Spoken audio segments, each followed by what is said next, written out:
Random state where the nerds play. There's a YouTuber who's leading the way. Yeah. He's got a passion for all things nerdy. Dungeons and Dragons, his world's not blurry. From comics to movies, he's got it all. He's an outpost nerd living in a geeky world with his lightsaber shining. He's a Star Wars swerve through galaxies and adventures. He'll take you there, take you there. He's an outpost nerd, no one can compare. Nerd power. Yeah, he's the king of nerds, catching that flare. Welcome, my nerd geeks and dweebs, to another transmission from the Outpost Nerd.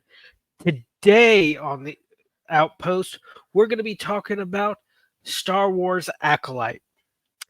I have watched the first 3 episodes, and I can tell you I am not a fan. It is the same thing we have seen over and over again so far. It's supposed to be set 100 years before the Phantom Menace in a time we haven't gotten to see yet. But it still feels the same. It opens in a cantina. Okay, we get it. People go drink. Why are we doing this again? It's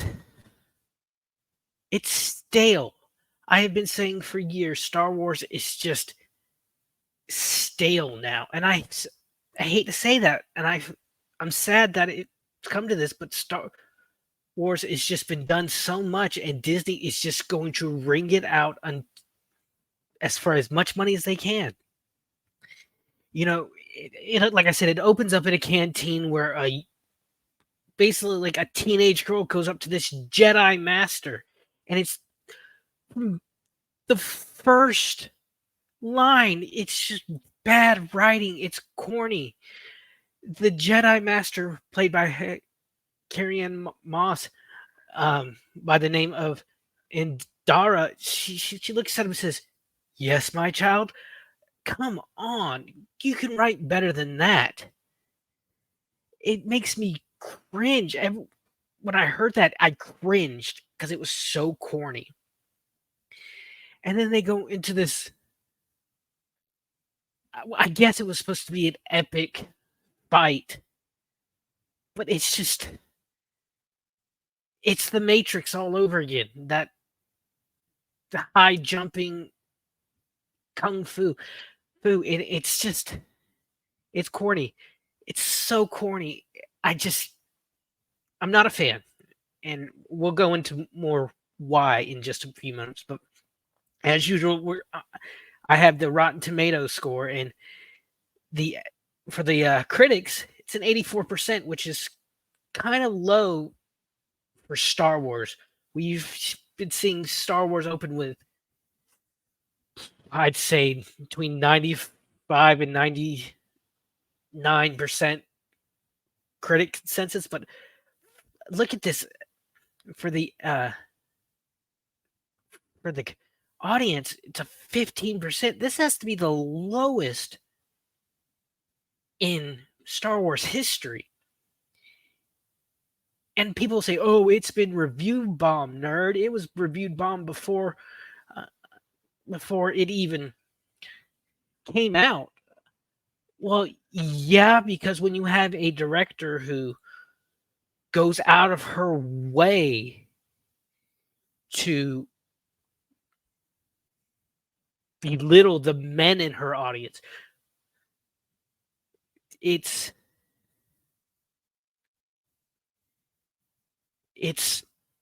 not to be it's not unexpected.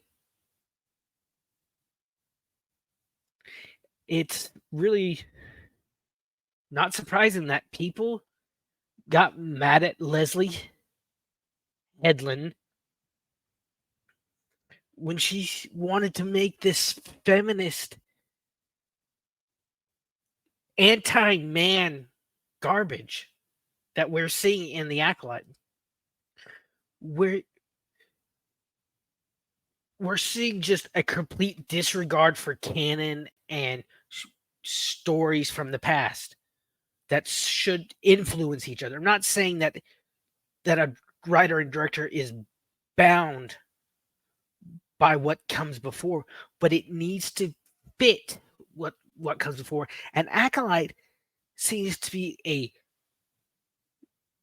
square peg being forced into the round hole of canon. It doesn't make sense. And it goes on like the writing is so bad. A Jedi doesn't pull her weapon unless prepared to kill. That is completely wrong from what a Jedi is supposed to do. A Jedi pulls their lightsaber to defend. And during that fight, just Indara killed herself. She got killed herself. It was a dumb death. We had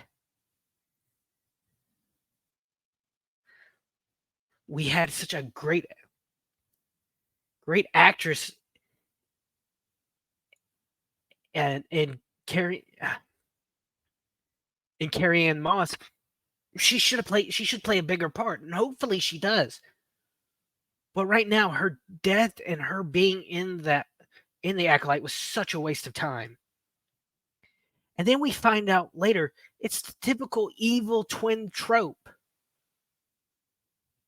It's ridiculous. It's a story we've seen thousands of times.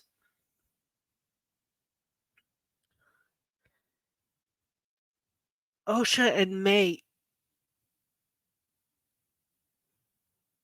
I think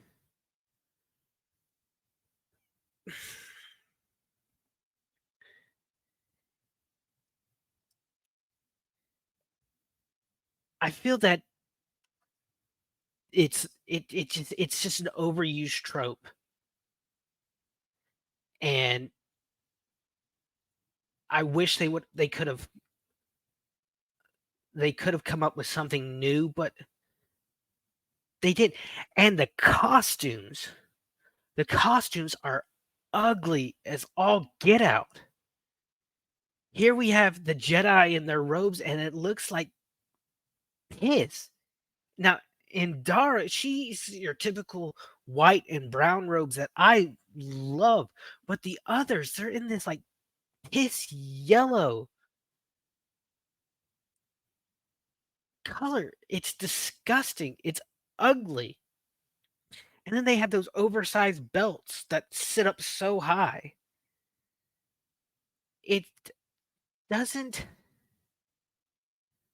Whoever's the costume designer of the show should never work again, in my opinion.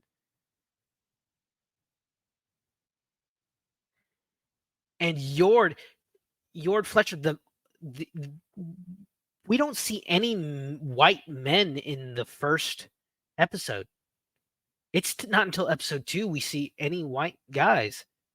Now that wouldn't bother me if the other characters were written well, but you have the young character Jedi Knight Yord. I guess whoever wrote these characters mistyped Ford and thought, oh, that looks good, Yord.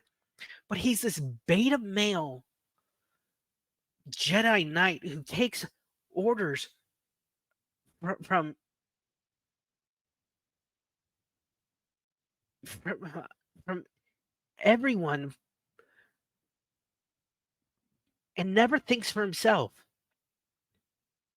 And here we have Daphne Keene, who played. We've seen. We have Daphne Keene here as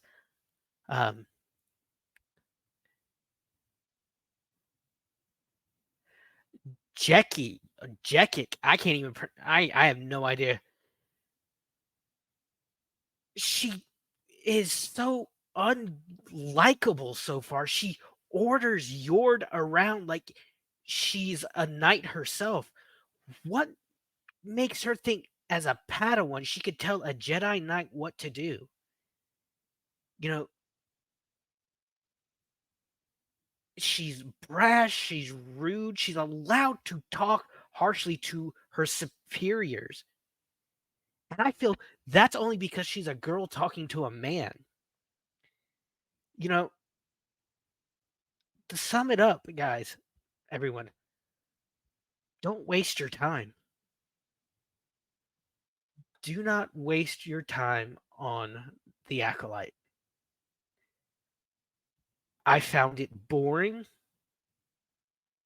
I found it gave nothing new to Star Wars, even though this is a time in galactic history of the Republic that we have been wanting as fans for years. We've wanted a High Republic era Star Wars, and this is what they gave us. This is nothing but woke preaching into the skies of entertainment. And I believe we can have discussions about social issues, but we don't need to be beaten over the head with it like the Acolyte does. So, sum it up. Don't waste your time. I'm the nerd of the outpost. And like I always sign off with, find your passion and nerd out about it. I'm gone. Lost in space, I found my police. In the shadows of solitude, my way.